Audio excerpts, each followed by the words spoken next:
ગોસ્વામી છે। હું એક જાગૃત નાગરિક તરીકે અહીંયા આજે વિરોધ પ્રદર્શન કરવા આવ્યો છું।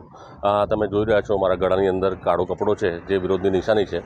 આજે આપણે સૌ જાણીએ છીએ કે યુસુફ પઠાણ જે પશ્ચિમ બંગાળની અંદર બહેરામપુર તરીકે એક કન્સ્ટિટ્યુન્સી છે, એના એમપી છે, અને એ જ કન્સ્ટિટ્યુન્સીમાં આવતું મુર્શિદાબાદ, જ્યાં અત્યારે હિન્દુ મુસ્લિમ દંગલ ચાલી રહ્યો છે, જેના કારણે હિન્દુઓ ત્યાંથી પલાયન કરી રહ્યા છે। તો આપણે સૌ જાણીએ છીએ કે આપણી આ સંસ્કારી નગરી છે, અને સંસ્કારી નગરીના બે ભારતના હીરાઓ યુસુફ પઠાણ ને ઇરફાન પઠાણ એ બંધુઓ છે। એમાંથી યુસુફ પઠાણ જે છે એ એમપી છે, અને એમપી એ પશ્ચિમ બંગાળના બહેરામપુરના જ છે। તો મારો વિરોધ એવો છે કે ભાઈ એમના મોઢામાંથી એક પણ શબ્દ ભાઈચારાના હિસાબથી નીકળ્યો નથી, અને એ જે દંગલ છે એમને શાંત કરવાનો કોઈ પણ પ્રયાસ એમને કર્યો નથી।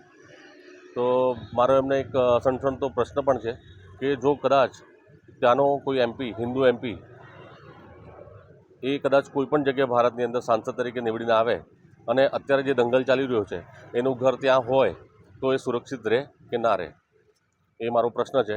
અને એની માટે જ મારો વિરોધ છે કે તમે આટલા મોટા પદ પર અને સાંસદ તરીકે તમારી જવાબદારી આવે છે, એ જવાબદારી તમે શાંતિપૂર્ણ રીતે અને બહુ સારી રીતે તમે નિભાવો।